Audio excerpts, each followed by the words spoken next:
It's where you're hiding.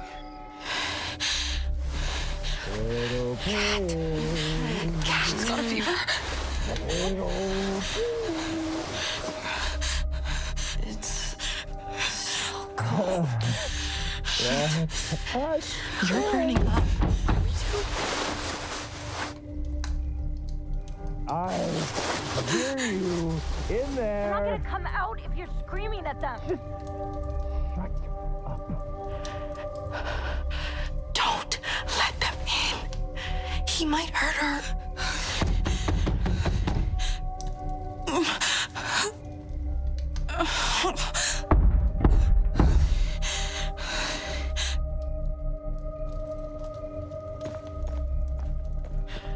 Find a way to sneak out. Okay, I'll stay with Kat. Hello? How did they find us? We know you're there. They're playing dead, babe. Get out here! You're just making it worse for yourselves. Don't talk.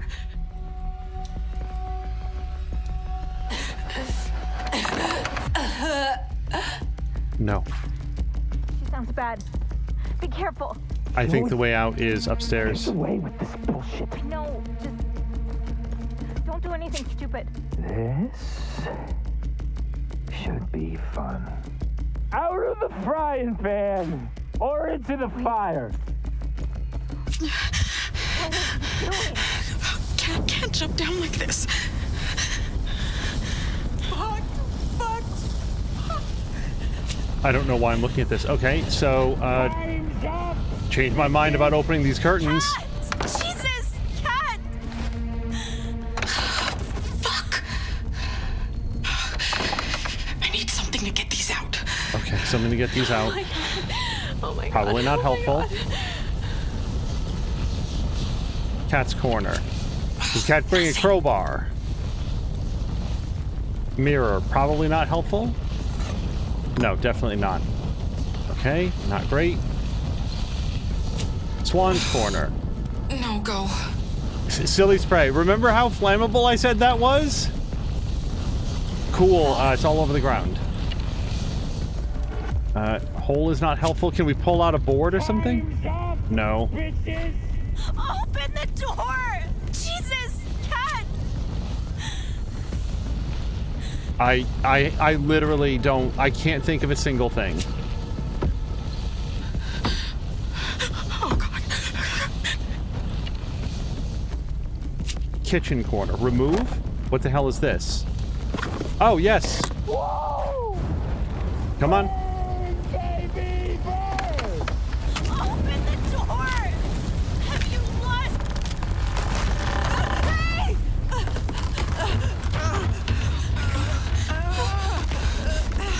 Get out!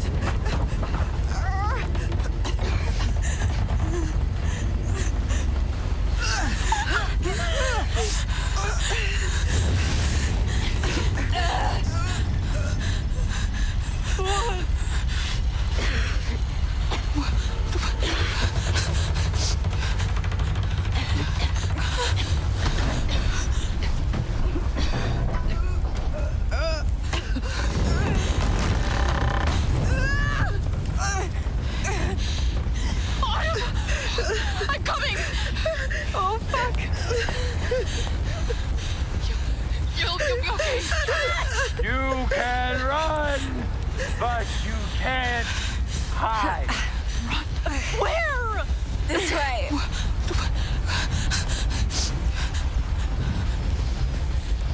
Go! I can't stop him.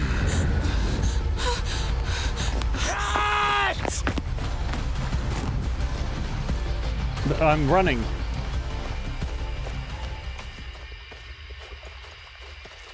Run! Where?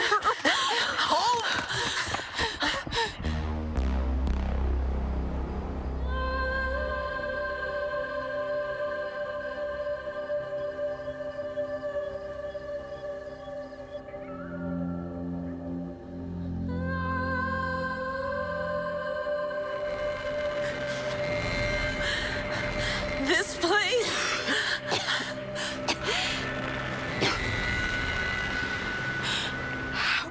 end up here. Okay. What the fuck is this?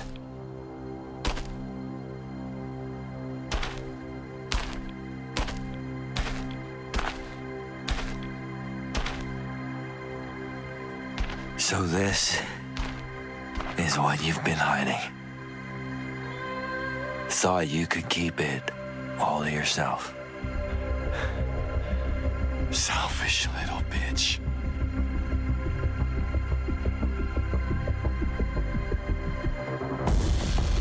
We'll all be better off once you're dead and fucking buried. Stop! Cat! Stop! Don't touch me, creep!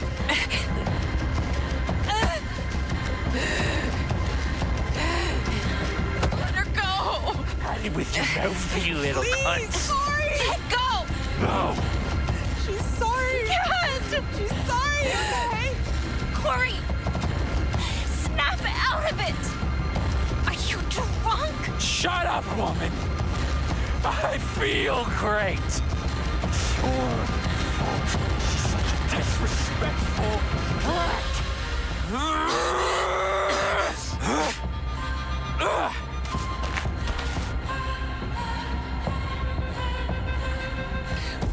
Fuck you! You'll never hurt her again! John!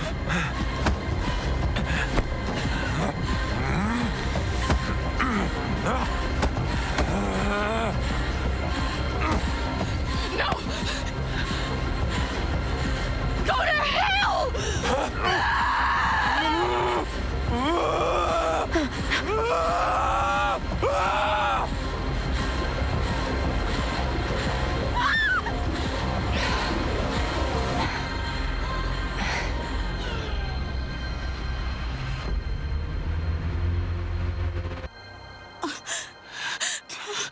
Did I just... Oh, God. What did you do? Oh my God. I killed him. No, you saved my life. He got what he deserved.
A face made of stone,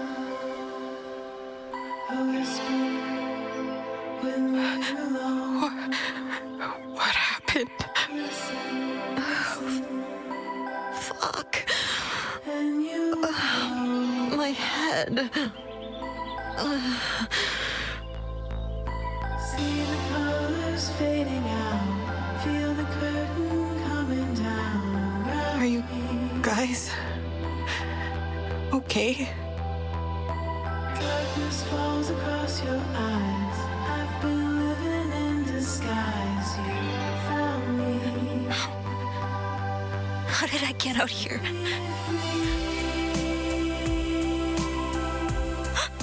Corey. This bad dream. Oh my God.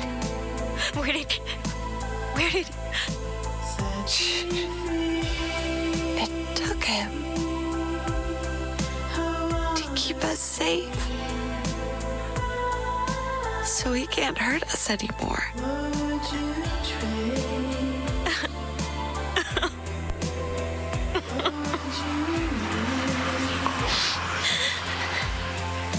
Oh my God.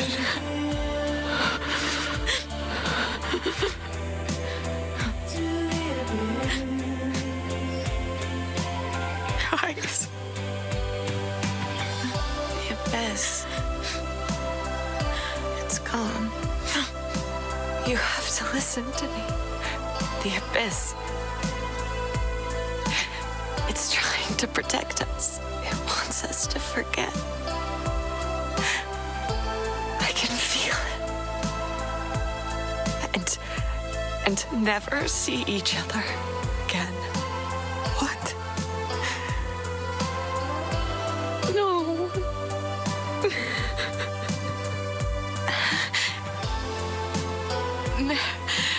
Never. No. The only way we can protect ourselves is if we forget. No one will believe what we saw. What really happened. But that means we have to stay apart. From now on. Please.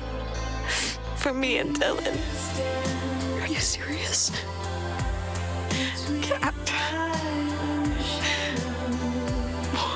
Why? It's too dangerous to remember everything. Summer's over. Bloom and rage were over. The abyss. It wants us to be free. But it wants something in return. We can't see each other. We won't, promise.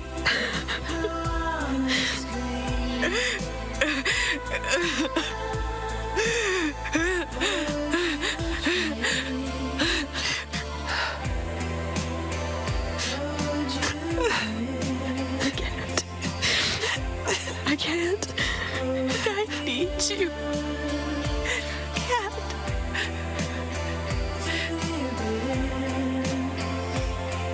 Promise. I promise to never see you guys again.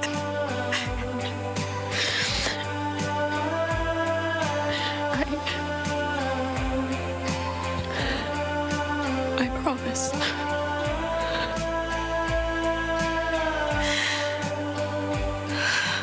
I promise.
Corey.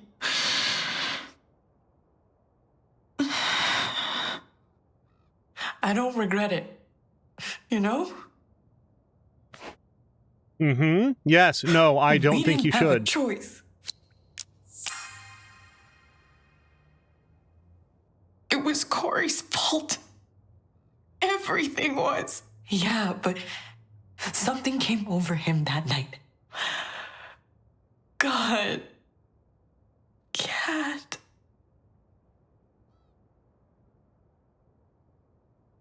Swan. The lock. Whoa. It looks like new. How? Guess we just weren't ready yet.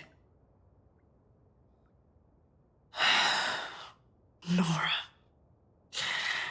I wish she had stayed. Kat would be sad to know that she bailed when we were so close. Thanks for sticking with me, Autumn. I couldn't have gotten through this night without you. So, the package. I'm ready when you are.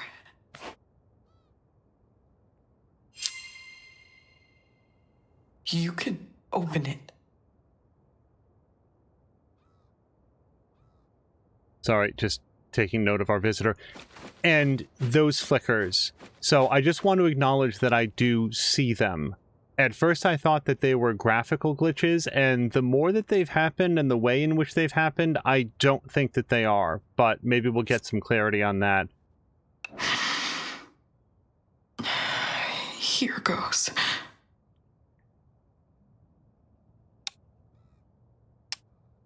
Okay, sorry. They made a big deal out of this. Sorry, that sounds dismissive. They repeated it several times. Yes, and then the next one should be Moon, I believe.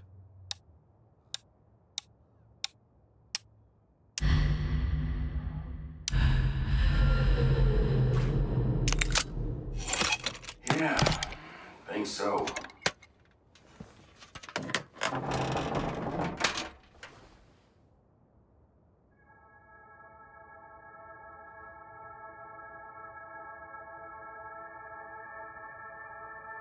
There's a cat saying meowdy.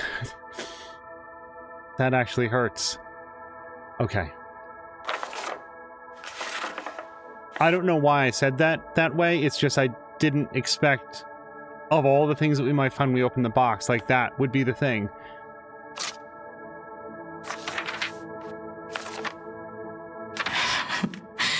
Hey, losers.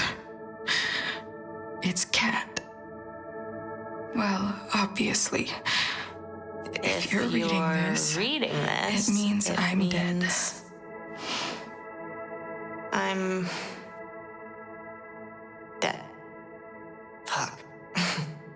Just writing that is so weird.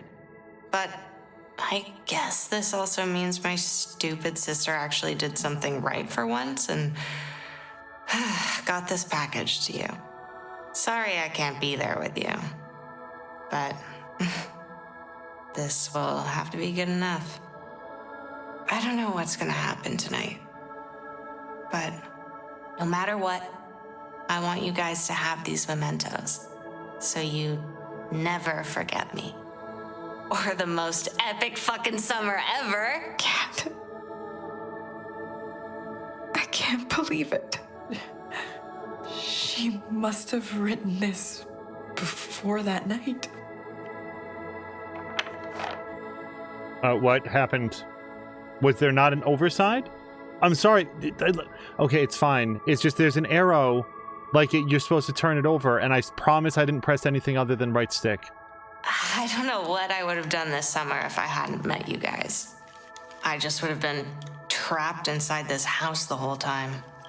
But instead, you set me free. You made me feel alive.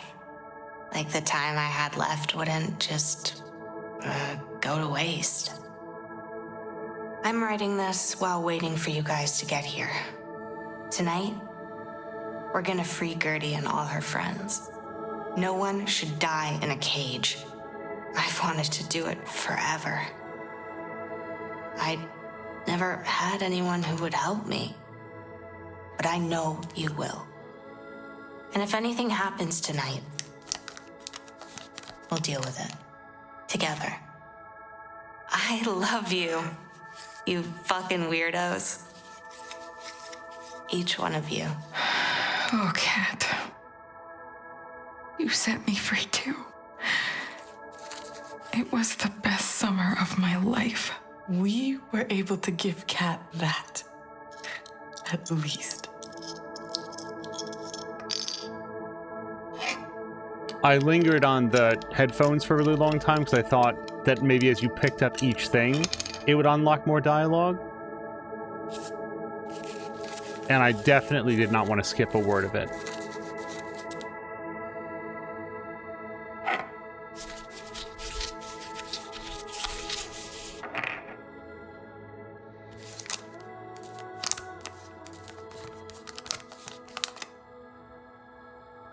Nora, you are such a freak. I totally mean that in the best way. Don't ever change. You're crazy and completely one of a kind. That's what makes you so awesome. You're totally going to be a famous rock star someday. I know it. Maybe you'll write a song about me. Oh, Nor.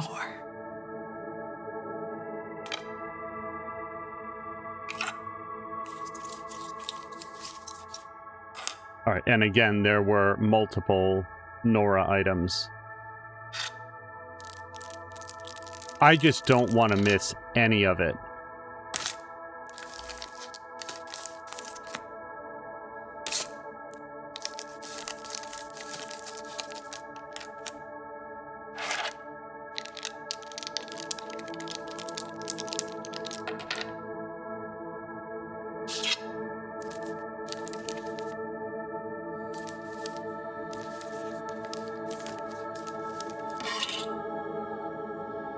Autumn, you're seriously the coolest girl I've ever met.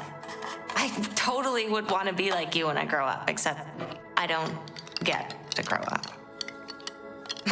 Sorry. I couldn't help it. You're also loyal. I knew I could trust you to stick by me, no matter what. I know you wish you could have done more to help me, but you did help me.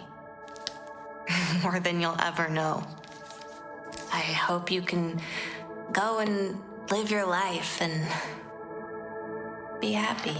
I've spent my whole career trying to save these girls. I can't save them all, but I tell myself, if I can save just this one, that counts for something.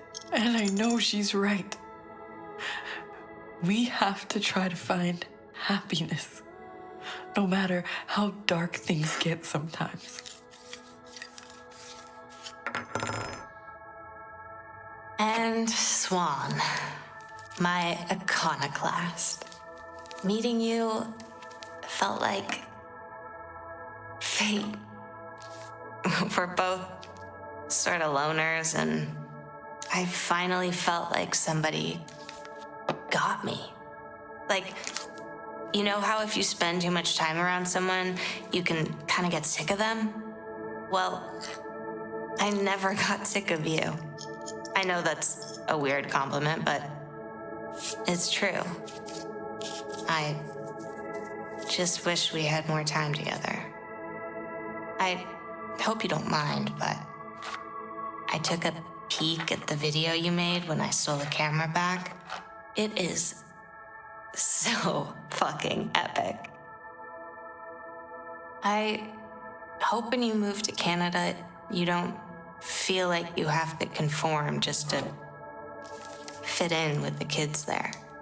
The world is full of enough conformists. And, that's so fucking boring. I hope you stay just like I remember you. Cat. I'll never be a conformist. I promise. Damn straight.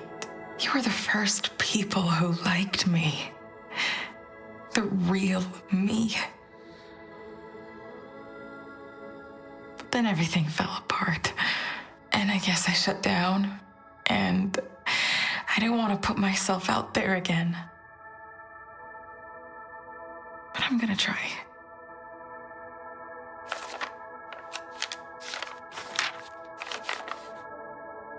It says, can you see it, Swan? Oh, I've got to try to make this work. I'm going to leave this up so that hopefully others can as well.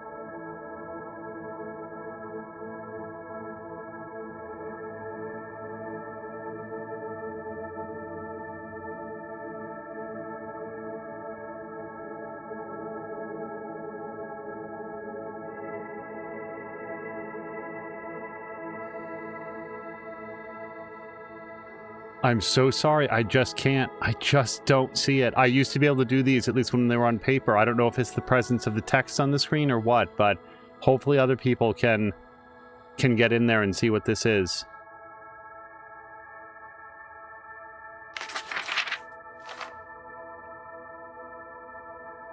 Anyway, I gotta go. Or else I'll cry all over this stupid paper. I hope you like this stuff. And just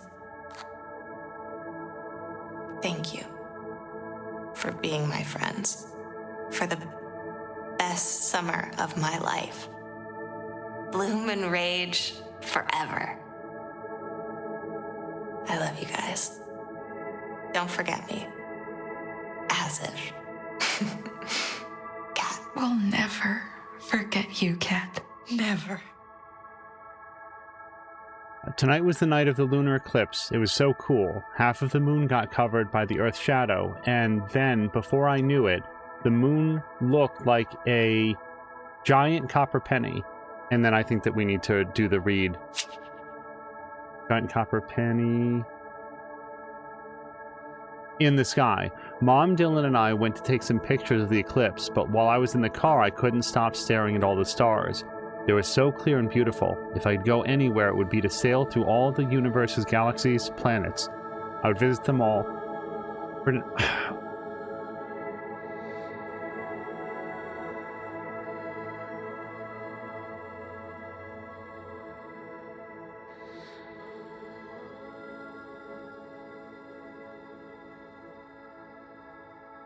I literally can't say the last line.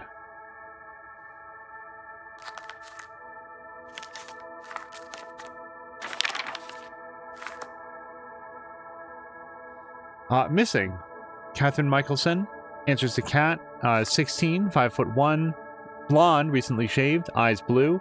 An employee claims she purchased a bus ticket from Velvet Cove to Seattle a day before she went missing. She's in urgent need of medical attention. If you see her, please contact the local authorities.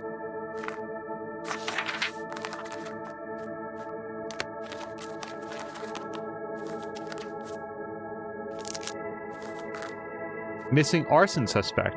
Police are still searching for a suspect in a vandalism and arson incident at Michelson Ranch. The suspect is male, early 20s, about 6 foot, with brown hair. His ex-girlfriend reported to police that after an argument and breakup, he was last seen heading in the direction of the Michelson gift shop and barn shortly before the latter was set ablaze. Police believe he may have fled the scene on motorbike and warns that the suspect may be armed and dangerous. Please report any sightings to local authorities immediately. Corey Litchfield, turns out.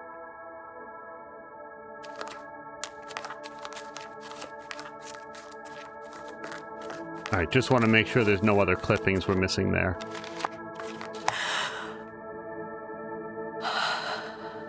Oh my god, Autumn.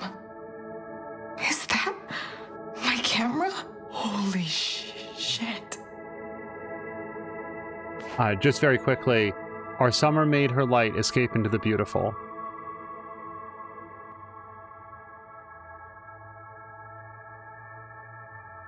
I saw it fall into the abyss that night. I swear I did. I saw it too. The battery's not dead. Not possible. It's been 27 years, Swan. I know. But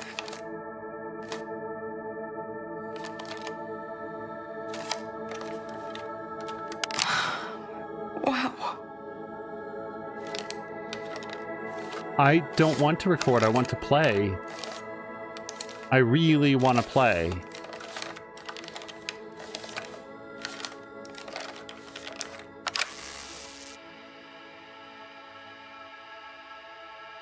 Unbelievable.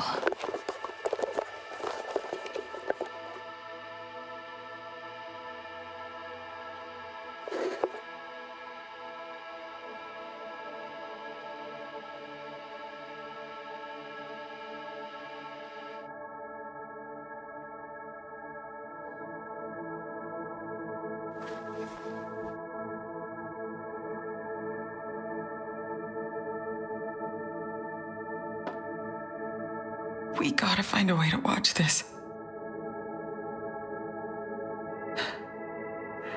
Oh, Cat. There was truly no one else like her. I miss her so much. I wish Nor was here to see this. I know. Come on. It's time.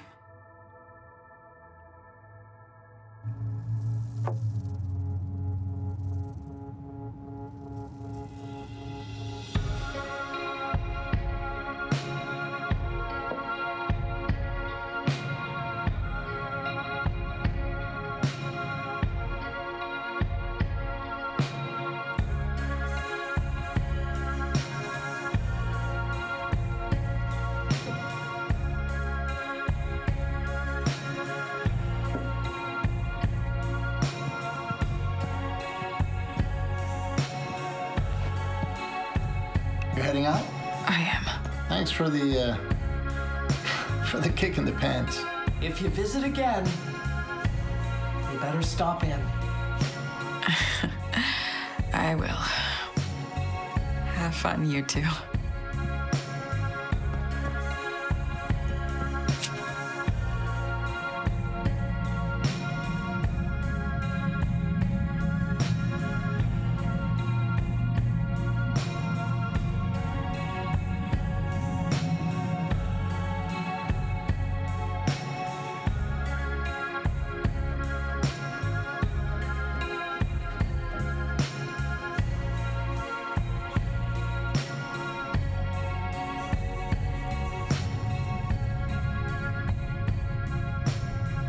I saw her dance across the square, wearing ribbons in her hair. I never got to say goodbye, and it's true.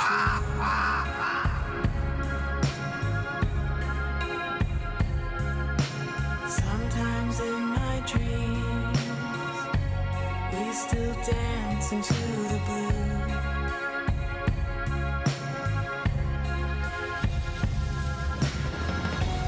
I would tear it all apart, turn the clock back to the start, know exactly what to say, and wish it all away. Wish it all away.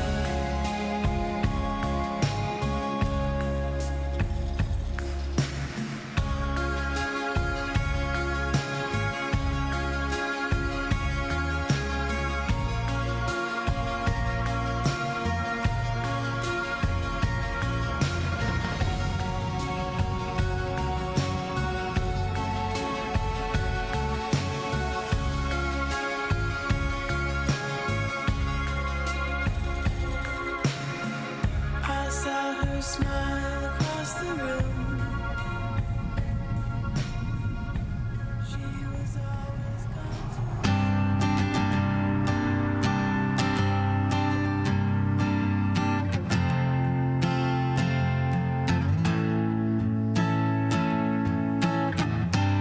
Should've put up the red flag that you would be a fucking drag.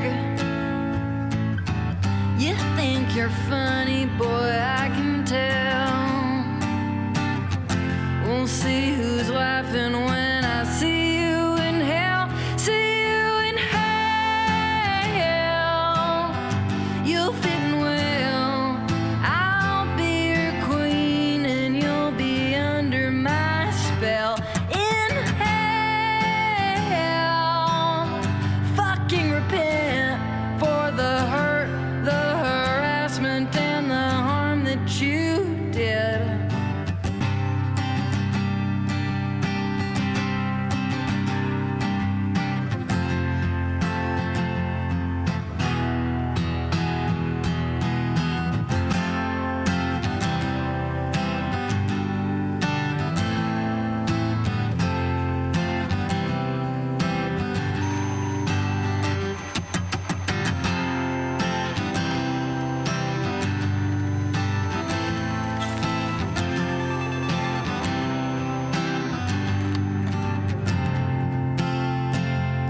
It's me. It would have been awesome to watch the meteor shower together. Thanks for trying. I don't know what I'd do without you guys. Damn. Ugh. Sorry. Swan, guess what? That dirtbag didn't swipe your tape. The music video you made still on it. And, like, hello? It's fucking amazing. You caught all the most awesome moments from the summer. Our memories, all on tape. I'm glad we could save them. Oh, hey, it's starting. Whoa. Did you see that?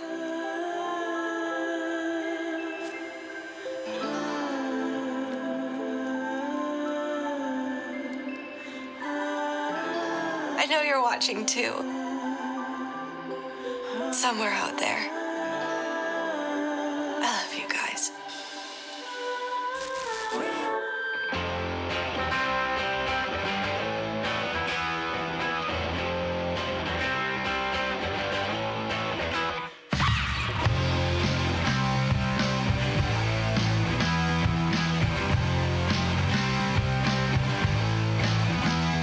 Should've put up the red flag that you were gonna be a drag. You think you're funny, boy?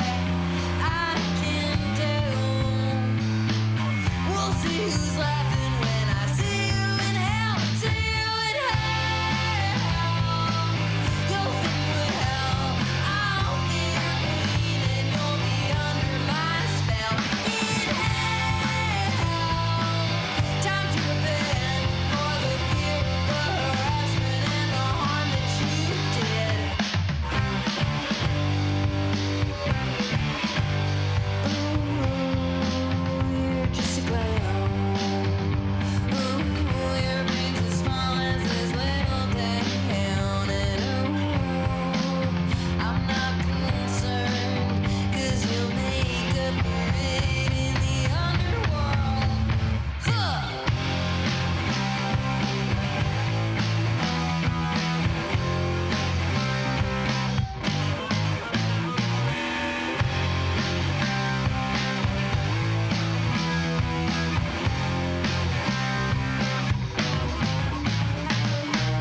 Sick of your face and the jokes it makes. Tired of the space in my mind you take up. You're so entitled, boy, I can tell. We'll see who's laughing when I see you in hell. See you in hell. You'll think with hell. I'll be your queen and you'll be under my spell. In hell. Time to repent for the fear, the harassment, and the harm that you did.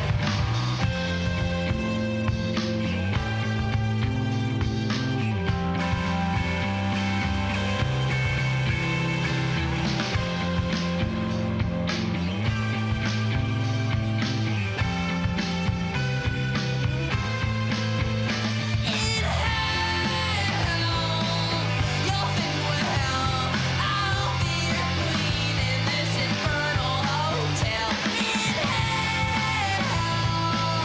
Time to repent for the fear, the harassment, and the harm that you did. In hell.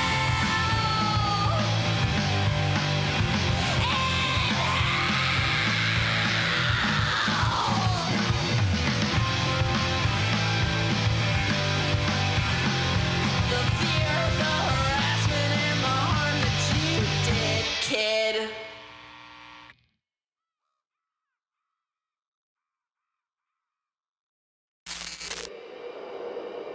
Please, come. Find me. I'm here. The abyss. Waiting.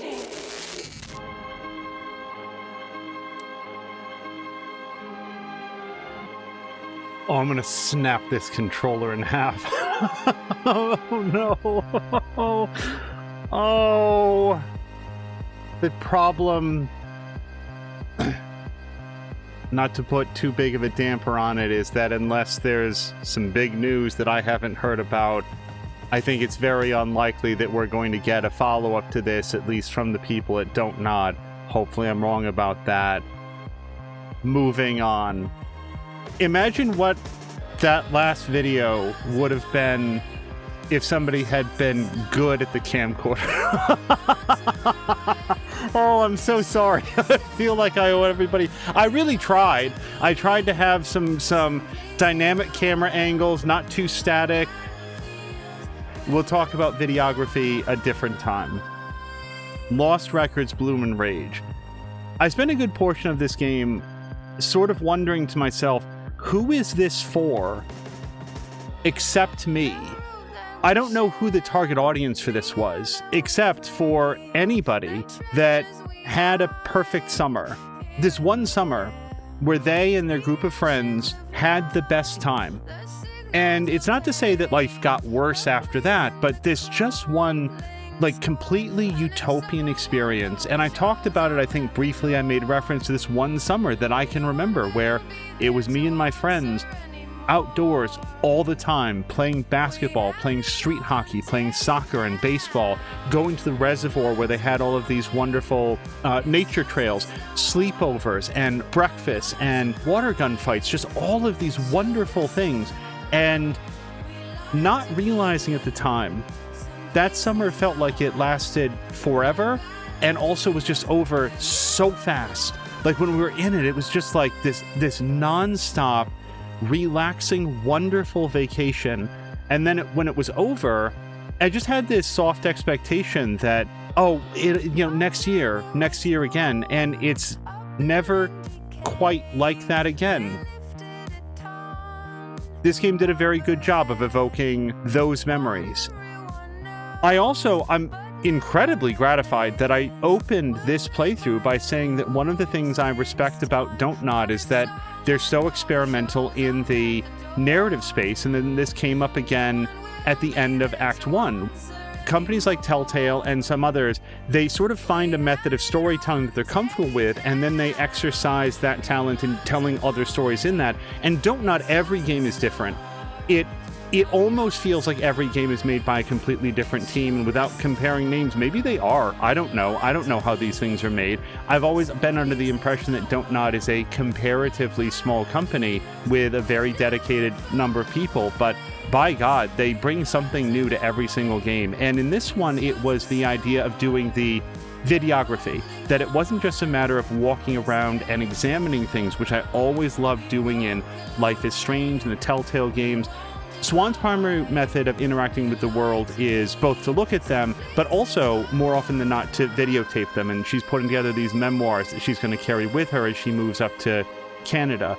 And if I had a piece of feedback for a game that is very experimental, I feel like really exercising some new stuff, the only issue for that, for me, is that it did tend to slow down the story progression a lot, because it's just a natural video game thing that you want to collect all the stuff, and that's what Swan is here to do.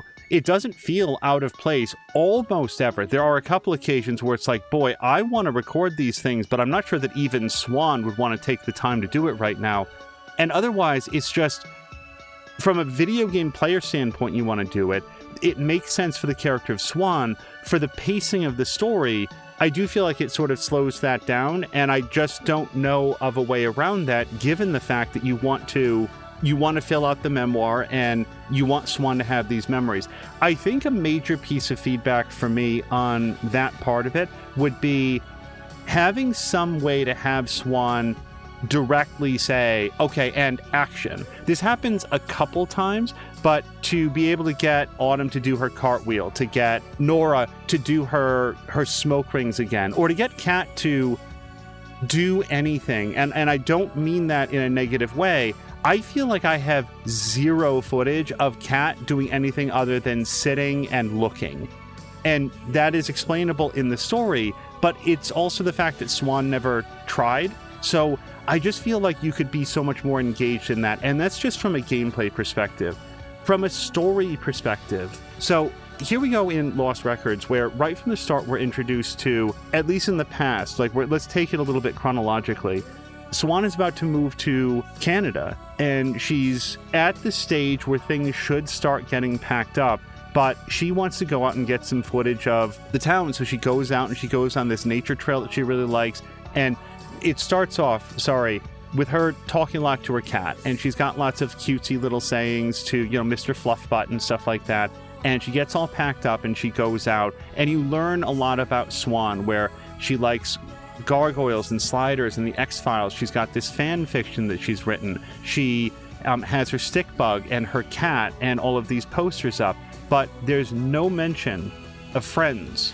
There's no mention about missing school and her teachers. It's all, I'm going to miss this place and I'm going to get packed up, and this was sort of my safe space. She goes to the nature trail where she, introduces the idea of this ranch where they're breeding deer in captivity for the purposes of releasing them. And then she goes to return the movie, and she sees these two other high school girls that are over there and just sort of like hanging out, but she doesn't even seem to know their names. And it doesn't feel like Velvet Cove is that big of a place. This all goes to set up the idea that Swan is very much an independent person. You've heard me say that over and over and over again. She keeps to herself, she does the things that she likes, and she seems overall fairly content with that. There's not a lot of sadness, there's not a lot of, what's the phrase that I'm thinking of? Bitterness over, well, nobody here will miss me anyway. She is nervous about moving, as anyone would be. She feels chagrined by her aunt, like, talking her up to the boy next door or whatever. There's that postcard. But there's just not a lot of thought or consideration of the others at school, and she doesn't even know these two girls. And she goes up because it occurs to her she'd like to have this ice cream, and they're closed. Sorry. And she just has this very quick interaction with somebody who we later come to know as Autumn about how she and Nora are going to go to the movies. Oh, I love the movies. The movies are so great. I really love going there. It's wonderful and so air-conditioned. And Autumn's just like, yeah, okay, I agree. I'll see you later. Swan just sort of like takes it in stride. Like, she's cool with it.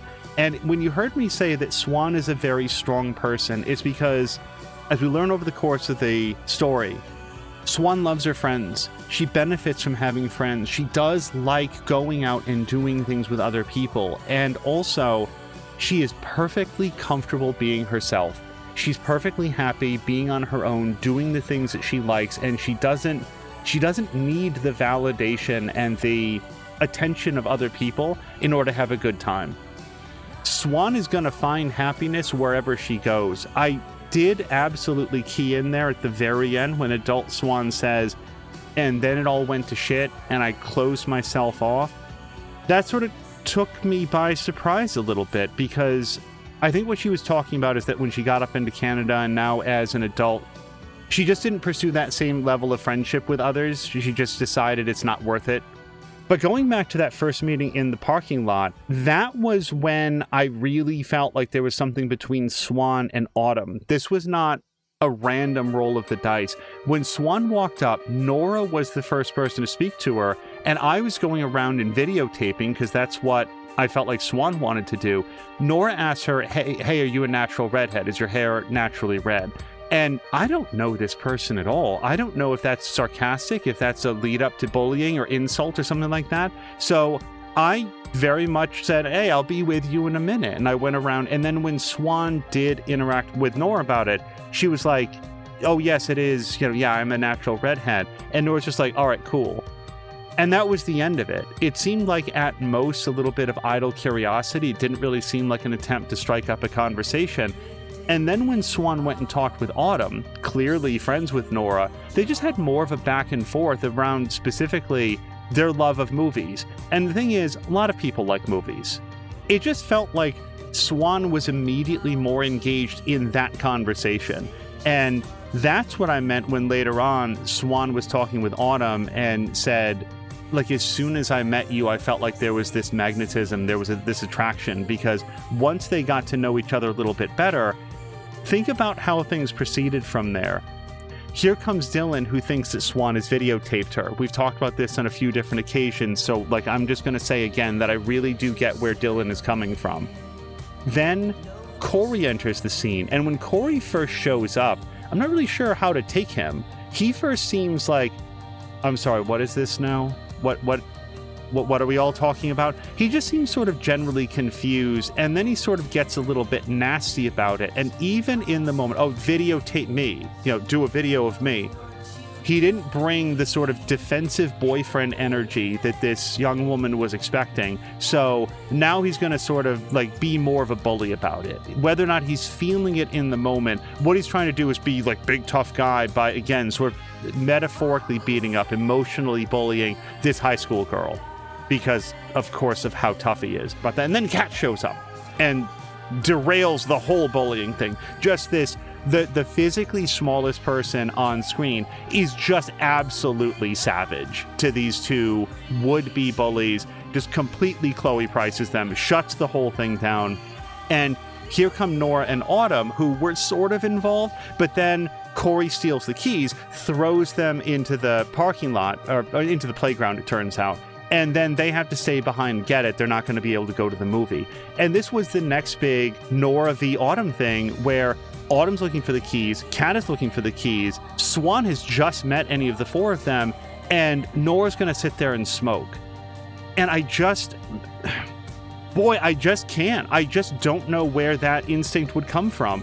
It's so weird. Why would you ever not take a moment to look around and try to find the keys? How would you ever be friends with Autumn after that if you just sat around and smoked? And that then would then lead us to the relationship between Nora and Autumn.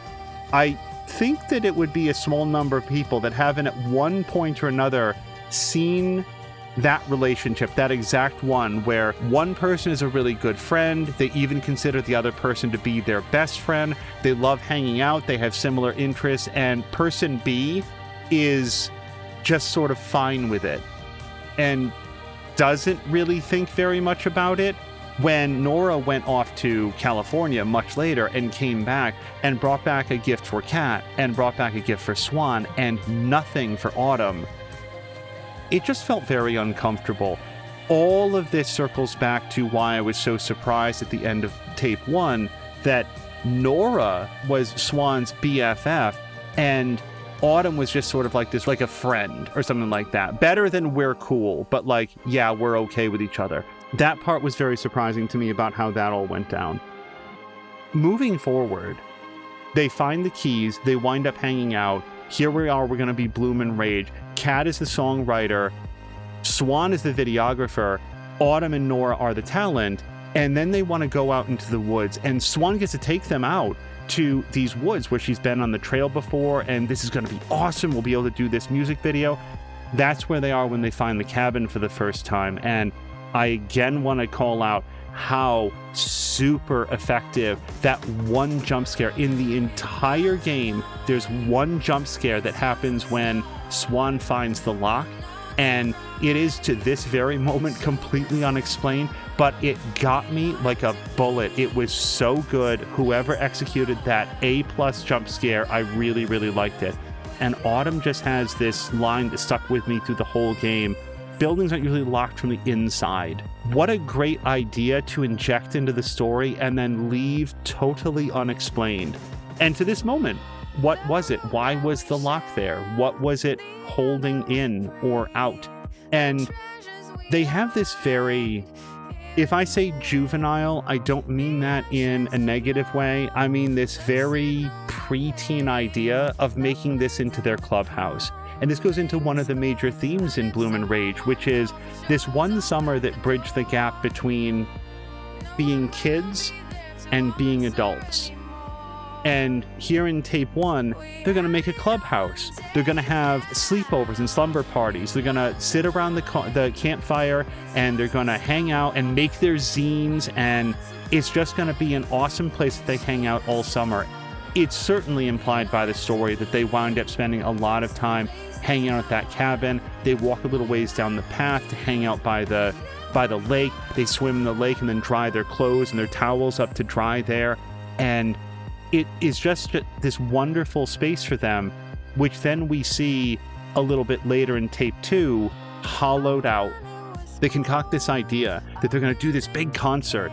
They're going to go to where Dylan works, and they're going to put their curse onto presumably Dylan and Corey, because Corey's going to be there, as well as everybody else that tormented them.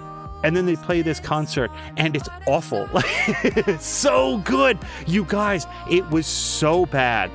The music was out of key. There was no tempo to it. The singing was wretched, and it was so good. And I said at the end of tape 1, the absolute commitment to not making it professionally produced, not making it well sung. It was so loud and shrill and off key, and I really, really loved it for all of those qualities. They try to shut down the concert, and Kat is not having this, and she gets really worked up and has an episode of some variety. And I feel really, really bad that in all of the things that were happening all at once, I just didn't hear the word leukemia. I do assume that it's in there. And this also yields one of the big moments where I thought that everything was being reframed.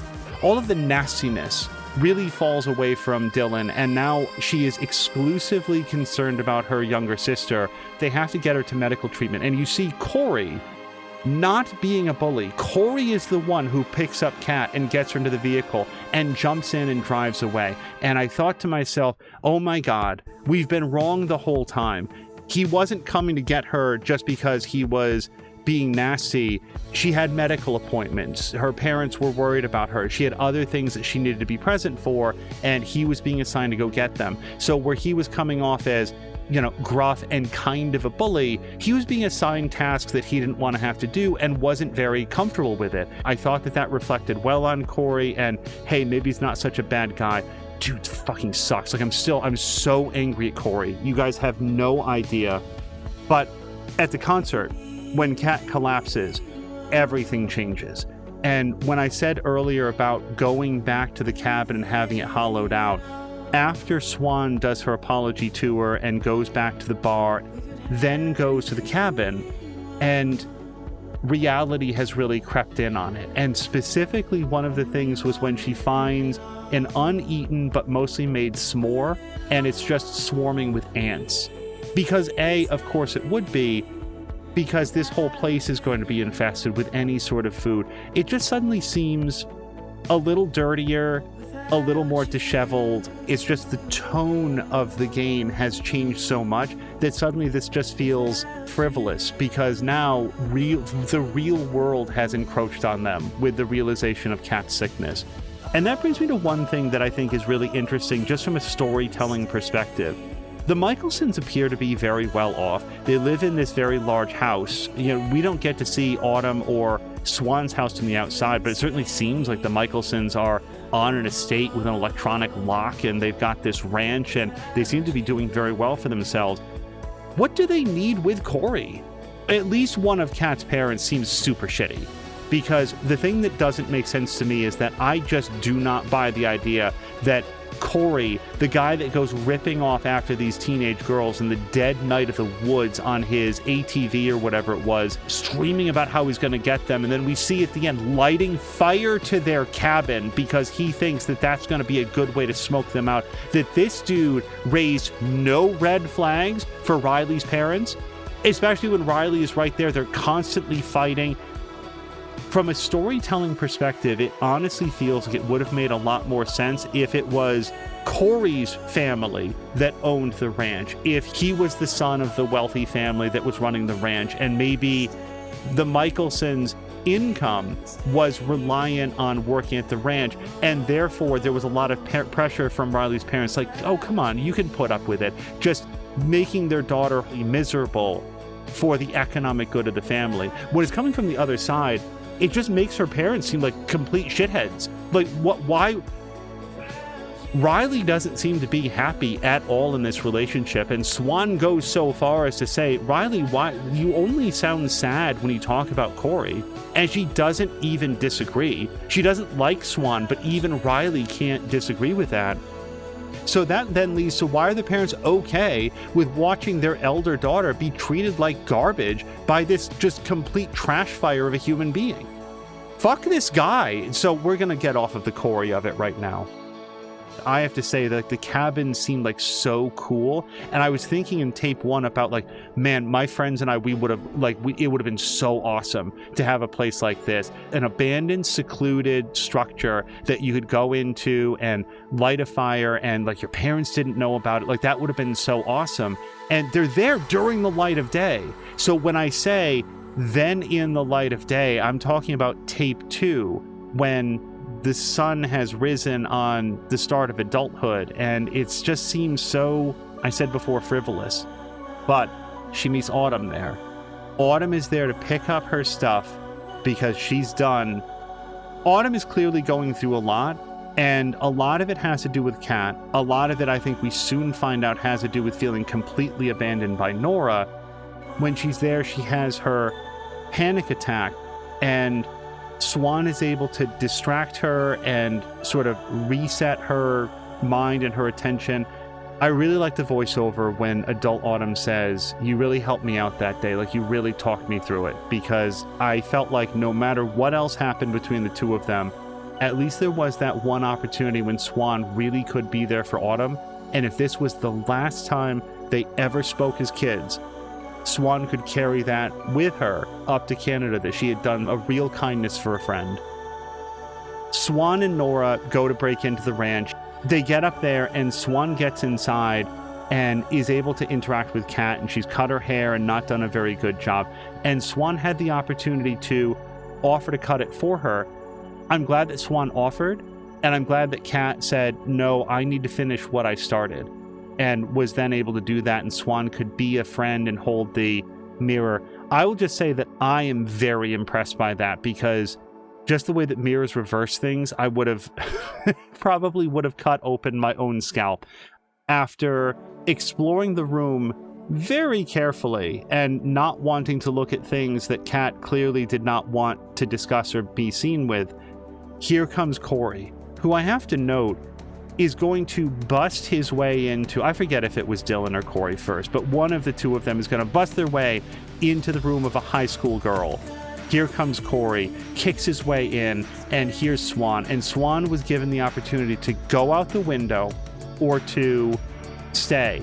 And as soon as I saw the window, but there was one other option, I was like, okay, wait. I don't know about the window. Maybe I can hide in the closet or something else. So I look around, and when I see that the other option is, I'm not going to leave without you, that's immediately Swan. Like, that's so Swan. Nora would go out the window. And I'm not saying that as judgment, because I think that we find out pretty quickly that that would have been the smarter play. Here comes Swan. She says, no, I'm not going to leave. And Corey comes in, finds the two of them together, and just goes buck crazy. Like, I don't know where Mr. and Mrs. Michelson are. Where are they that they're away while their two teenage daughters are apparently in the custody of this drunken, violent louse who is breaking into their teenage daughter's bedroom and threatening her and her friends, smashing her camcorder and all of this? They're just like completely gone. It really, really, really put to test my statement that I don't reload on narrative games, because I felt in that moment that I had spoiled everything by going with what I consider to be Swan's instinct to stand by her friends. Swan is going to find happiness without looking to the approval or the presence of other people. And yet, she's also a deeply loyal person who does cherish and value friendship very much, and she's not going to leave a friend in need. And it felt like the right thing to do, and it felt like, because of that, the concert tickets got destroyed. Her camcorder, which was one of her most prized possessions, got destroyed. That was her outlet for creativity, her link into the band. Like, I felt so responsible for that wouldn't it have been better to go out the window? It was my first instinct, followed by, wait, windows are hard to get out of. Am I just gonna like get caught because I don't make it out? Maybe there's a better place to hide. And I didn't reload. What is the purpose of making decisions if we're just going to reload past the ones that you don't want? And that's why I play narrative games in the way that I do. I think that it's really important to say, I'm going to make the best decision that I can in the moments that I have. And if it turns out not the way that I wanted, then at least we get to see the consequences. But they count. Everything matters. Kat is not at the meteor shower, but fortunately Autumn does show up. And I will say this, Nora wanted a kiss so much. And it did occur to me, maybe the time for Swan and Autumn has passed. Like, we just lost that opportunity. We were very good friends because we were there for Autumn when she really needed some emotional support, but maybe it's done. And Nora's right here, and she wants that kiss so much. And I didn't go for it. I honestly did not think that Autumn was going to be there. What I did think was Swan likes Autumn.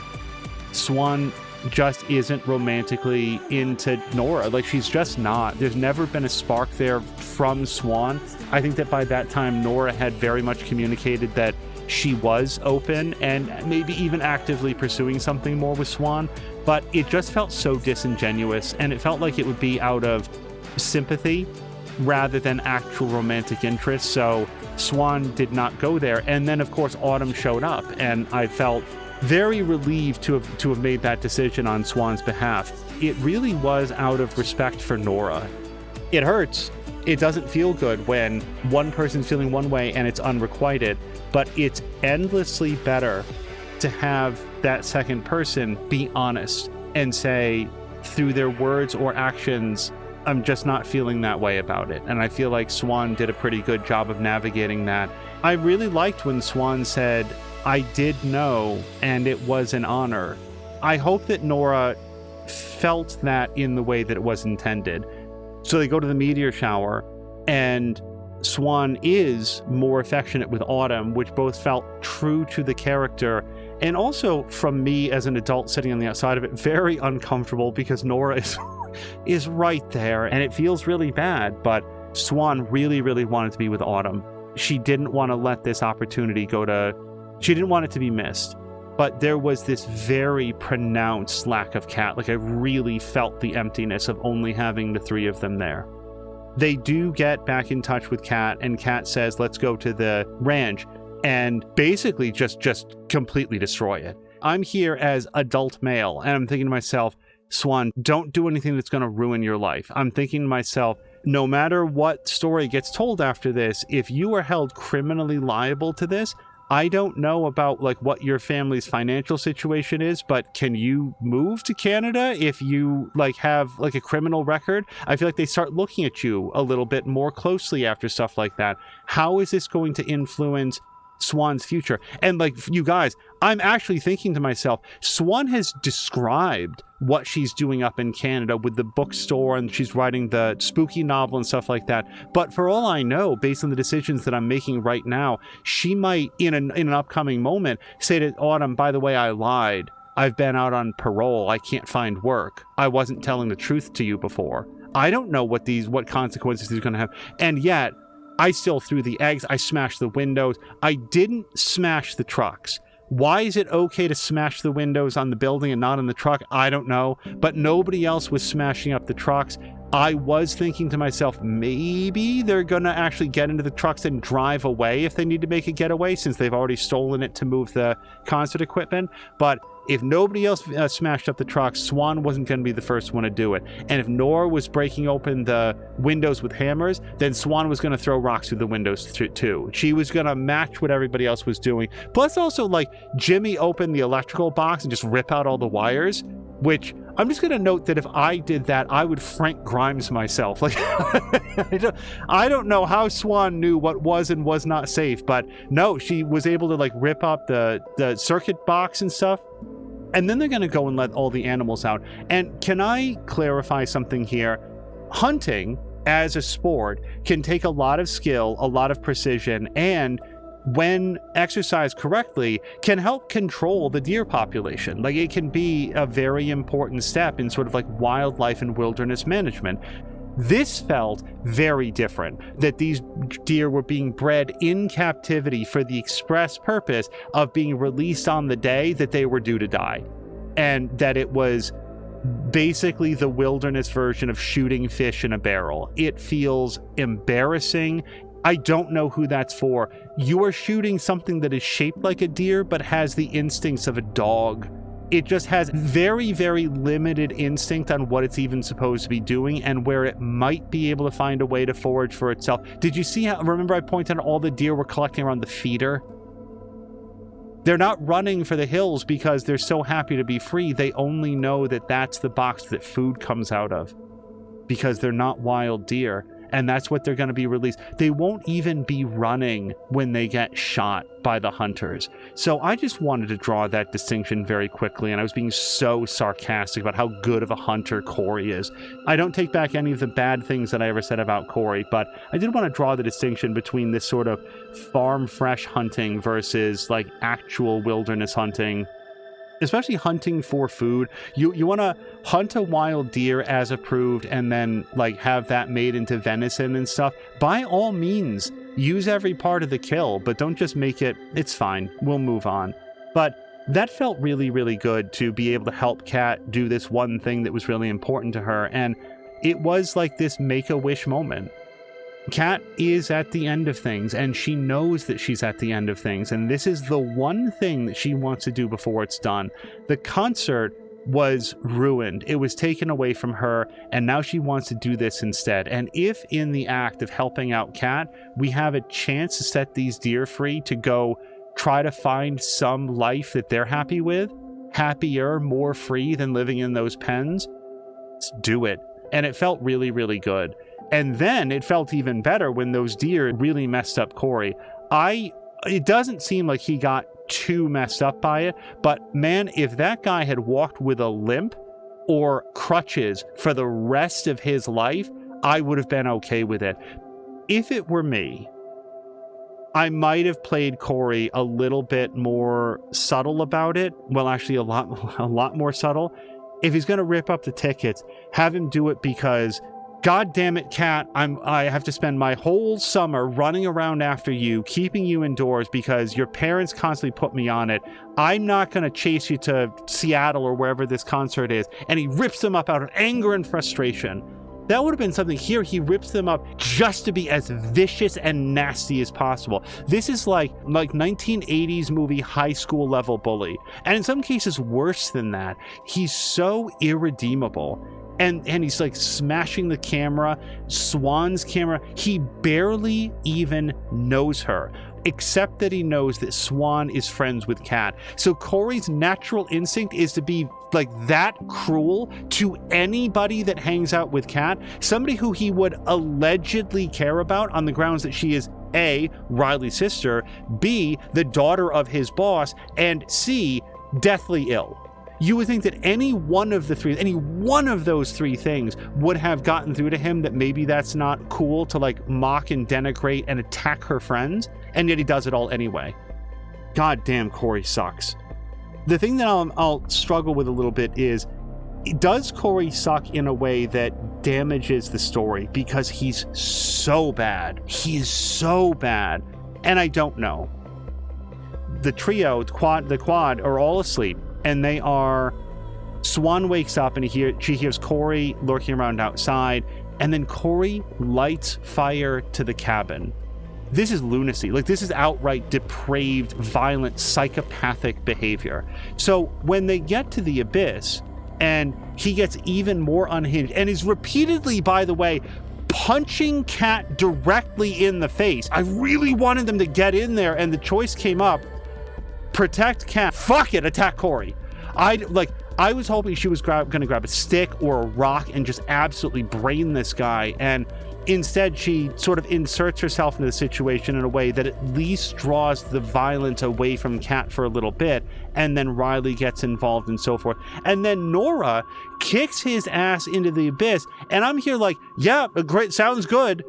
Oh, I really, really wanted adult Nora to be there at the end, because not all of those events were known to us as the viewers, or I don't think to Autumn and Swan when Nora left. Nora couldn't face it, and maybe part of that was her feeling guilty about something that she can't quite remember, that she, quote unquote, murdered Corey. Good. What was the other outcome? I don't want to do math on your guilt right now, but what was the alternative? He was closed fist punching Kat in the face. At that point, any action you take to end that violence is acceptable. Nora had absolutely nothing to feel guilty about, and Nora does kick his ass into the abyss. There's this violent, like, surge of energy, and then they all wake up the next day. And we get to see Kat fade away, but only Kat.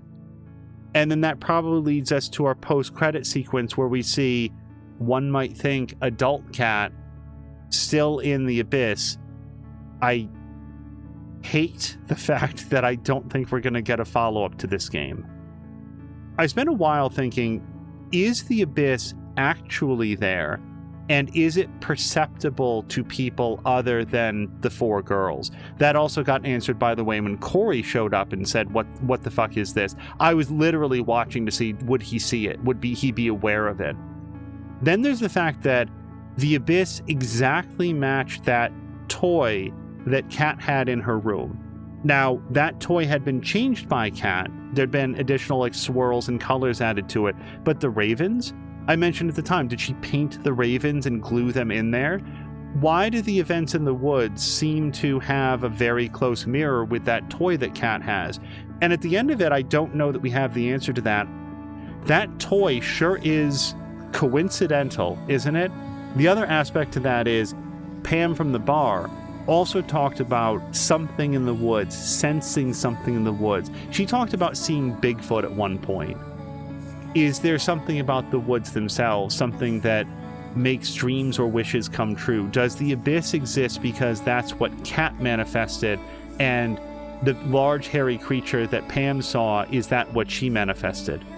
Here's the thing, I don't think that everything needs to be explained. What we have at the end of Bloom and Rage here is a story about four young women who came across something extraordinary that changed the arc of their lives in ways that they themselves don't comprehend and cannot explain. And this story is about them reuniting decades later to try to piece together what is true from fractured and incomplete memories. Why did these four fast friends swear that they would never see each other ever again? And it turned out that it was the last dying promise to a young woman who was very important to them, and said, the abyss needs this of us. It will give us freedom, but in exchange, we need to agree to never see each other again. There's something very haunting and beautiful about that. I think that basically covers my feelings on the story. In terms of the main themes of the game, the themes of friendship, and how the closest of friendships can arrive from pure happenstance. 3 minutes one way or the other. If Swan had dawdled just a little bit longer, Autumn and Nora left to go to the movies, they never would have been there to see the interactions with Riley and I'm so sorry, Corey. If Swan doesn't pause to record the balloon, she goes through the gate, she goes home, she never meets any of them. That they had this transformative experience simply because they took the time to get to know one another, and that the precipitating event was so horrible. Some of the things that happened before the end were so horrible, but ultimately they had this really close relationship that changed the arc of their lives. And among other things, Kat died feeling loved, that she had these three friends that saw her for who she was, loved being around her, and at least for a time, she got to just be a regular kid, a regular teenager who got to hang out with her friends and wasn't pitied, wasn't watched after, didn't have somebody asking her, like leaning over her shoulder, are you sure you can do this? When she needed to sit down, crossing the log for a moment and, catch her breath, she did. And her friends didn't think anything of it because they had no idea that anything was wrong. And that's what she wanted. She just wanted to be one of the girls.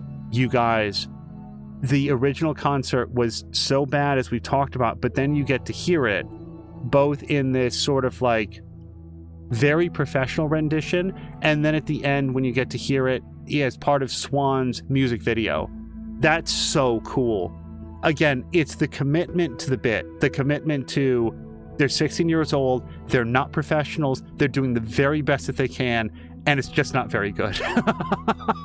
But then you get to hear it, you get to hear what it would be like if they had a chance to see it all the way through with the talent to match their passion. Just very, very cool stuff. And then, yeah, the idea of that last perfect summer. I think that's the thing that I'm going to most pull with me moving ahead after this game, that this was the story about the last perfect summer that these four characters had. Let's take a look at the choices now. Nora is something more. We'll take a look at the stats in just a second. So I like the something more now because it's not quite at crush or first love, but yes, Nora and Kat are something more. There's a bond that they share that goes well beyond just BFFs. There's something between all of them that will never be replicated with any other relationship they have because of what they discovered, because it was that right relationship at the right moment in their life. So something more, I love it. I'm very glad that it's not less than that for either of them. And Autumn, we did get it all the way up to first love.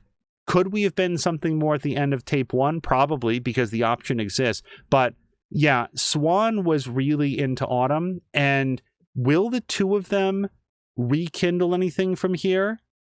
Probably not. I just didn't hear any indication that Swan was planning to relocate to where it is that Autumn lives, and she does specify, did she say Chicago? I don't remember, but I do think that the overall promise not to be together, even if they broke the one to not see each other again, I think that they would still feel pretty strongly about not being together. But first love, love it. Really happy about that. Let's look at the global stats. So 30% wound up new friend on Nora.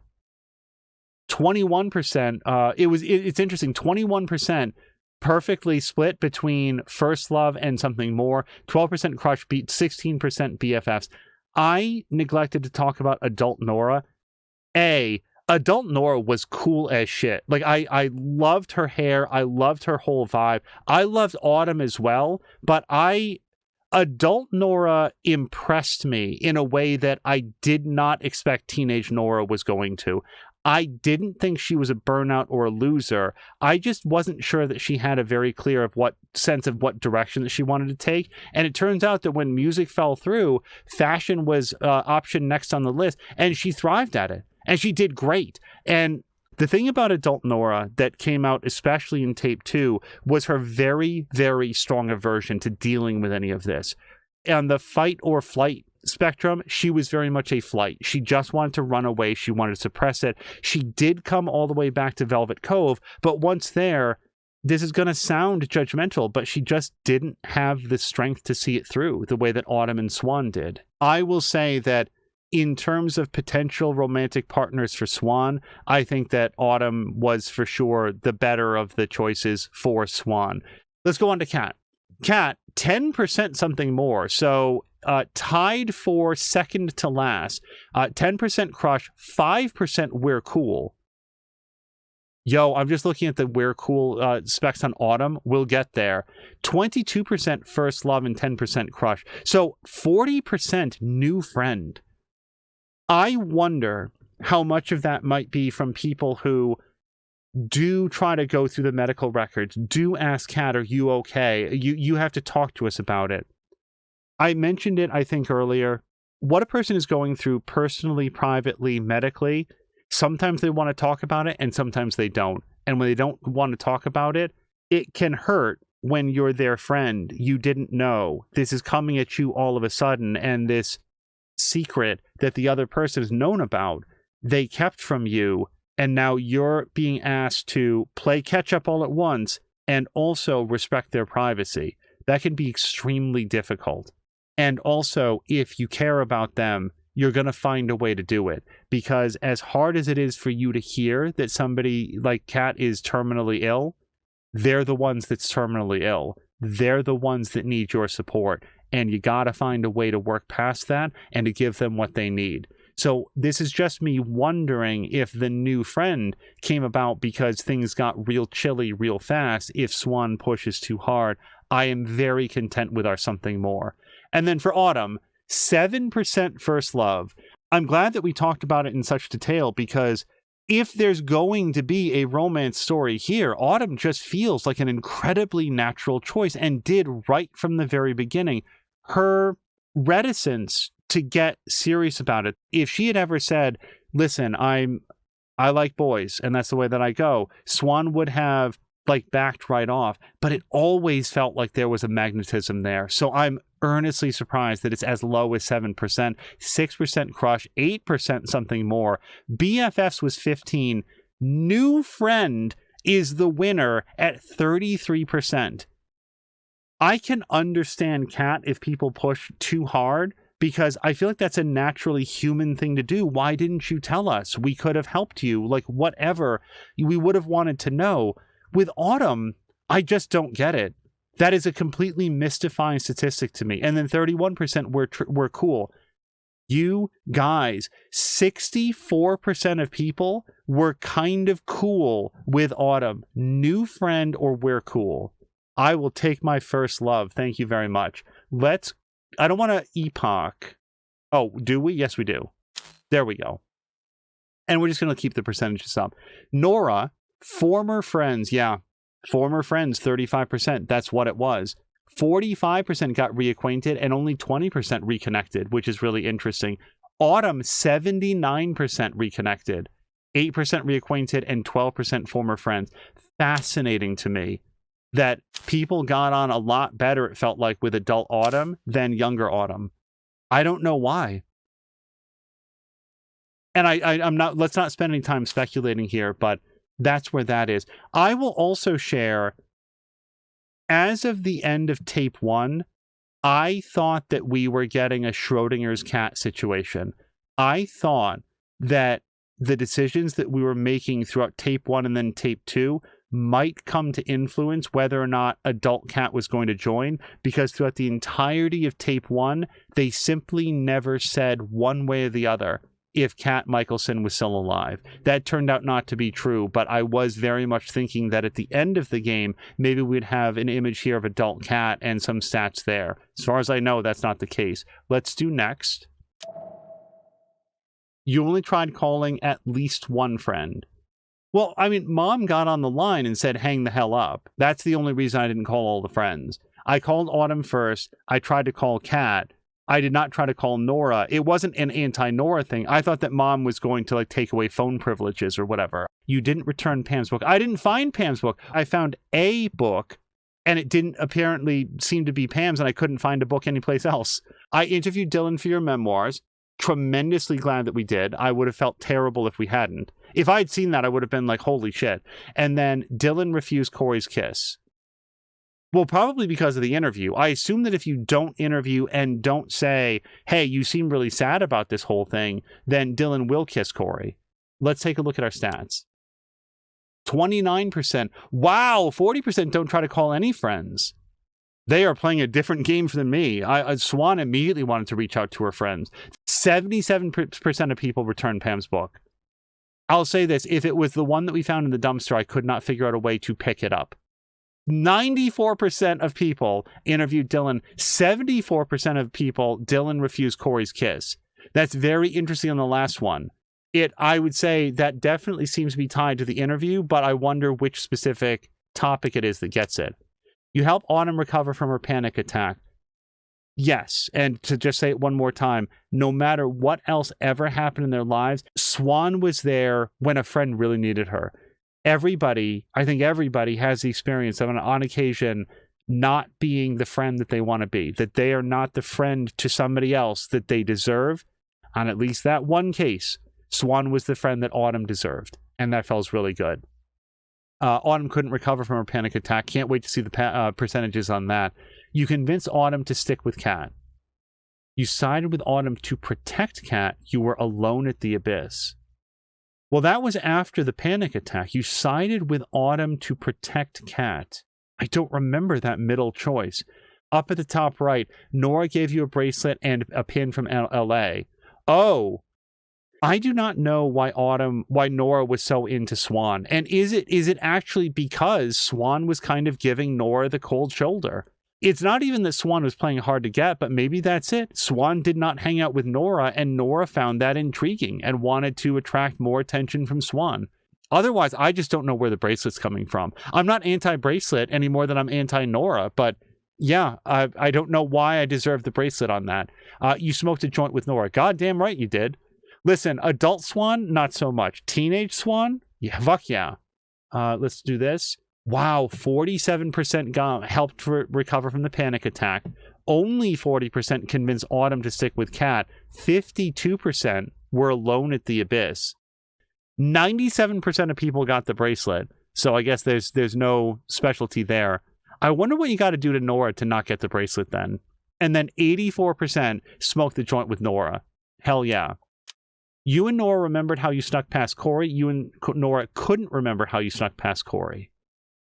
I don't know how you arrive at that other thing. Nora left the reunion and Nora stayed at the end. I am dreading the percentages on that. I very, very much wanted Nora to stay. I didn't want to lead Nora on or be insincere with her. Nora needed to want to stay, and she didn't. I repaired Kat's pocket toy and helped Kat cut her own hair. Well, hold on. The other option is you cut Kat's hair. Maybe it's because we weren't good enough friends. From the top, you and Nora remembered how you snuck past Corey. 94%. 63% Nora left the reunion. So, again, interesting that is the majority. The super majority, really. 22% repaired Kat's pocket toy. Not required, but I'm glad to have done it. I'd like to see it get lit up. And then 60% helped Kat cut her own hair, and then only 40% cut Kat's hair for her. I offered to do it. She didn't want to. She wanted to finish what she started. Full respect on that. You stayed with Kat. Your camcorder got broken. So that is not the only way that has to go. Because I was thinking, if Swan does escape out the window, does she take the camcorder? Because the camcorder is on the desk. So would Corey find it and then smash it anyway? You escaped through Kat's window. Dylan didn't stand up for his sister. You escaped through Kat's window. Dylan stood up for her sister. I bet anything that if we'd gone through the window, that it would have been the middle choice. Dylan was ready to stand up for Kat. I think that Swan had a good influence on her. Nora kept Kat's gift. Why would she throw it away? Nora, again, Nora fight or flight. Like, Nora runs. She just does. And you got to know that about people. Not everybody handles stress and adversity in the same way. You didn't kiss Nora during the meteor shower. We did talk about that. And no offense to Nora, but glad not. And then Autumn joined you and Nora. I'm very glad that she did. Probably panic attack related. 57%. Wow! 57% stayed with Kat and the camcorder got broken. I honestly thought that was going to be the least choice. I thought that was going to be the least popular one. And also, wait, 12% Dylan didn't stand up for his sister. What was the percentage that did the interview? 94% did the interview. 74% Dylan refused the kiss. So then if we come over here, 12% Dylan didn't stand up for his sister. Yeah, there's some more variants that can come in there, it looks like. 96% Nora kept the gift. 65% did not kiss Nora. 47% had Autumn join them. So usually Autumn does not join up. Yikes. I felt awful that Kat was not also there. So the fact that the majority of people don't even have Autumn, I'm glad that I did as well as I did. You were mostly violent when vandalizing the Michelson's gift shop. Looking forward to that. But I will say this. If the camcorder had not gotten smashed, I don't think that Swan would have been as violent. I think it would have been eggs and graffiti. But Fucko destroys her camcorder. Just burn it all. Like, honestly, what does Swan have to lose? As an adult, I know that Swan has a lot to lose. But as a teenager, let it all burn. You let Kat burn the deer statue. Yeah, because it's Kat's call. It's not even that Swan doesn't want to get in trouble. It's that this is Kat's vengeance. This is what Kat wants to do. And the idea that Nora would light herself on fire or that Kat would be overcome or something, that is exactly why Kat doesn't want people to know about her illness. People giving her a list of things that she's not allowed to do. We're her friends in this moment. So we let Kat burn the deer statue. You danced with Autumn for reasons you can easily imagine. And then you kissed Autumn again. Let's take a look at our stats. 41% were mostly violent. Swan does not immediately come off as a violent person and was not violent at other points in the game. In that moment, having had her camcorder smashed, having been made to feel like shit by Corey, watching him tear up the tickets, again, the story would have made a lot of sense if Corey had been the wealthy family. Moving on. 48% let Kat burn the deer statue. I'm earnestly surprised. You guys, fewer people were violent when vandalizing the gift shop, but more people than that burned the deer statue. The majority of people, Swan burned it herself. Interesting. I don't know how you get to that. 10% danced with Autumn, 10% kissed Autumn. Wow, so it's almost like every single person who dances with Autumn was also looking for a summer fling. And then you can see the other percentages there. 40% kiss no one, which is interesting. And then what's the favorite on you danced alone? Really? Really? Well, for the people that voted to be strong or wish to be strong, I can get that. I consider Swan as somebody who is very comfortable being on her own. So the idea that she has a chance to vote, to dance with other people, if you can be comfortable with yourself, you can be comfortable with others. And I feel like that's where Swan is with it. Kat and Nora didn't kiss. Oh, you know what it probably was? It was probably when they were doing the music video and Swan had the opportunity to urge them to kiss for real. I bet that would have played into that because they would have realized, hey, this is kind of cool. Corey didn't enter the hideout.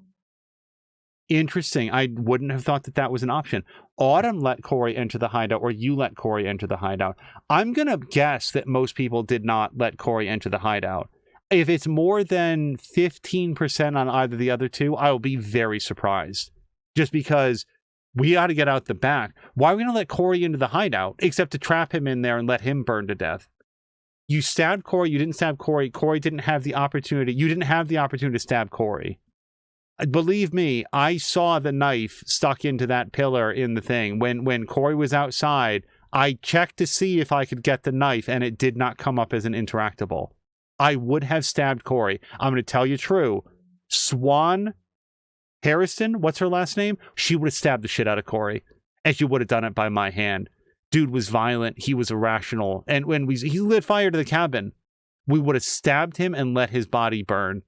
And Swan would have said, yeah, I did, and I'll do it again. Autumn was unharmed. Autumn burned her arm when helping others. I'm so curious how you can get her to be unharmed.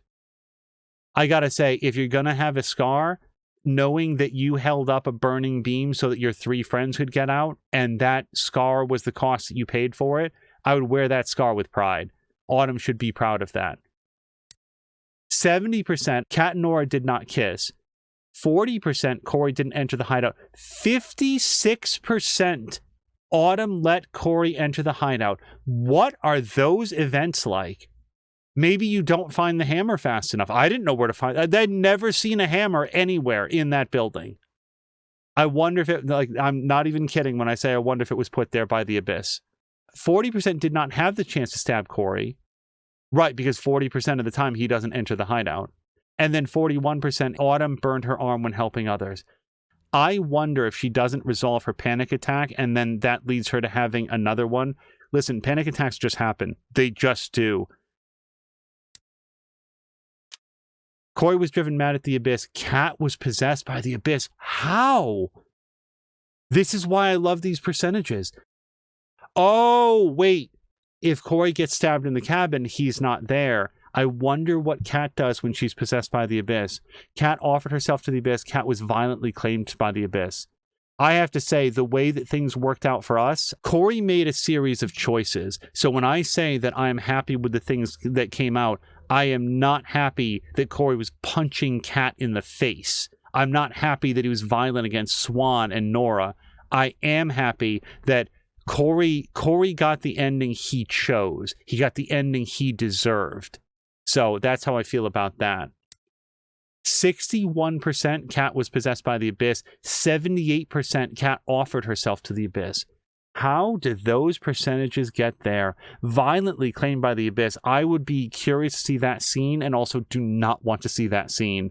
The idea of Kat being like ripped from this reality against her will. Oh my God. Okay. So what I did, Nora pushed Corey into the abyss. Other ways this could have gone. Corey dragged Kat into the abyss as he fell.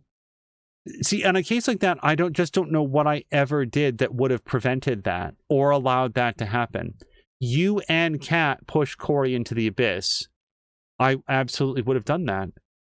That's what I borderline thought that's what we were going to do when it said attack Corey. You and Kat pushed Corey into the abyss. Why was... Now I'm mad that Swan was not directly responsible for this. You, Kat, and Autumn pushed Corey into the abyss. You, Kat, and Nora pushed Corey into the abyss. The four of you guys, I missed a team up. This is our chance for an all-out attack. All four of you could have pushed Corey into the abyss. Well, now I know I didn't get the best ending. Kat and Dylan pushed Corey into the abyss. Kat and Dylan. Autumn pushed Corey into the abyss.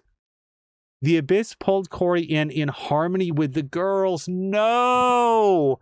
What? It's not knowable to us looking at this screen. There's a perfect ending out there. The abyss pulled Corey in harmony with the girls. Oh, I want to know how you get that. So the favorite is the four of you push Corey into the abyss. I'm going to say curse words. What is the next most popular? The next most popular is Corey dragged Kat into the abyss as he fell. Well, thank God we didn't get that. That seems like a really bad ending. What's next? Well, next we get two ties. Kat and Dylan push Corey, or you and Kat push Corey. And then we get into the much smaller percentages. The abyss pulled Corey in harmony with the girls. Man, 7% of the people, they really navigated this properly. And then 5, 5, and 5 was the other people pushing in.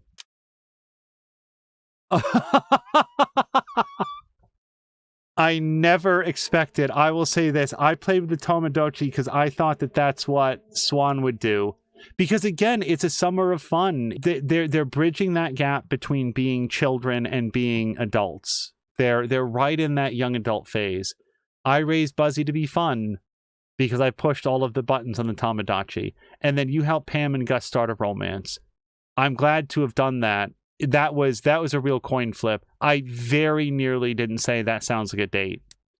39% raised Buzzy to be fun. 48% raised Buzzy to be rogue. Here's what I bet. That's if you don't play with Buzzy. And then 42% helped Pam and Gus start a romance. Nora left the reunion. The other options were you all stuck together in the end. Autumn left the reunion. Wow, Autumn leaves the reunion. And then you were alone at the end of the evening.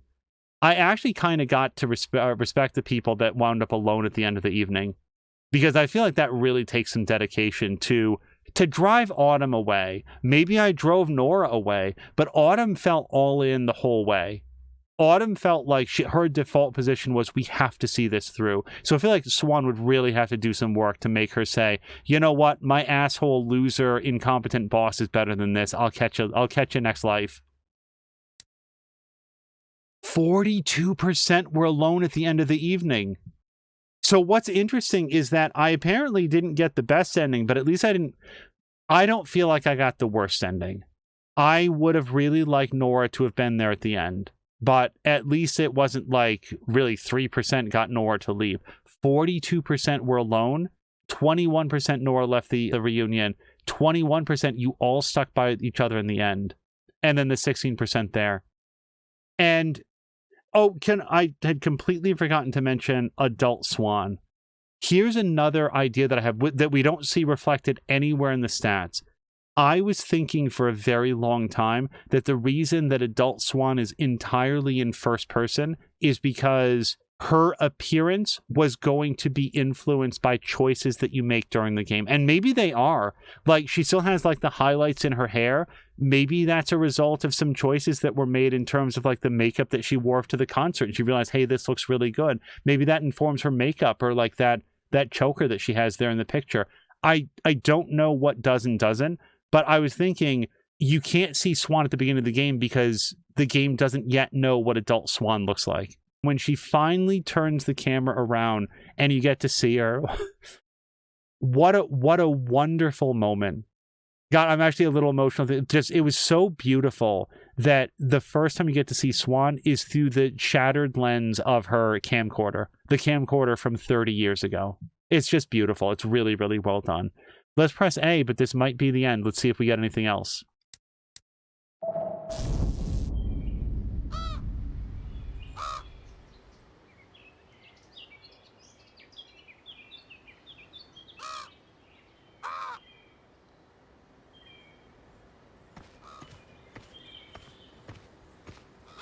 Swan!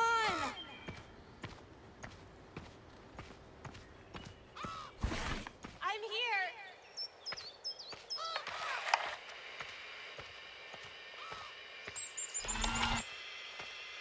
Waiting. I don't want to put the camcorder up.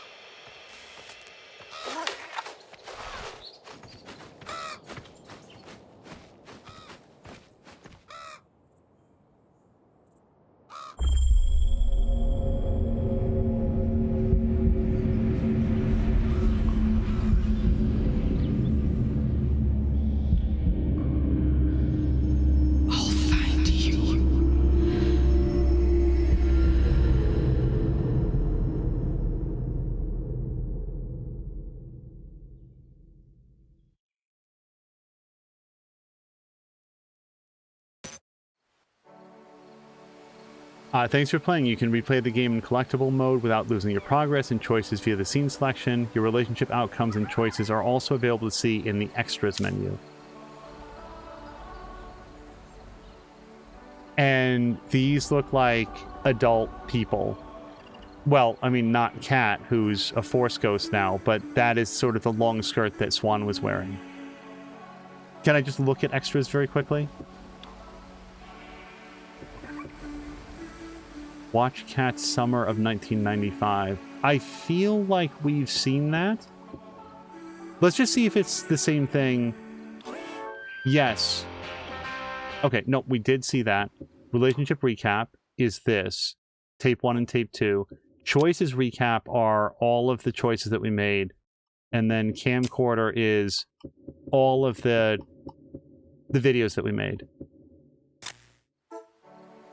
All right, I think that's going to do it.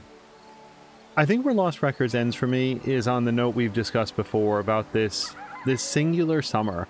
The last week Swan Holloway had in this wooded little town where she grew up, learning how to be on her own, developing the self-reliance to know that she could find contentment anywhere she went, and then forming these friendships in a series of events that just could never have happened anywhere else. Lost Records has a different sense of pacing than most any other narrative game I've played, and I think that's a very deliberate decision. Swan herself says near the very beginning that she's not in any rush and that she likes to take her time. And then that's all backed up by the foundation of the story, that this was an incredible, exciting, scary, and tragic time, and she wanted to cherish those days with those friends for as long as she possibly could. Even by narrative game standards, this one wants to set a very leisurely pace. Even the dialogue choices give you like a minute to make up your mind, and sometimes even reward your thoughtfulness with additional options that pop up. I didn't know any of this when I started the game, talking about how Don't Nod likes to experiment with how to structure interactive stories, and now here I am thinking about how this combination of character and setting and mechanics all worked in concert to encourage me to take my time and enjoy the journey. This is a kind of uniquely beautiful game, and I started after a while of playing it to sort of wonder, like, who is the target audience for except me? And I think the answer is anybody who has time in their life where, whether they realize it or not in the moment, they wanted that to last for as long as it possibly could, and for Swan it was this summer. And I just find this sort of a uniquely beautiful and bittersweet nostalgic trip, especially for somebody like me that grew up in the 1990s. So yeah, I really, really enjoyed this game, and I can certainly see how it might not land for everyone, but these were the things that I really appreciated about it. That's going to call it for our full and complete playthrough of Lost Records Bloom and Rage. Thank you guys so much for joining, and we will catch you in the next one.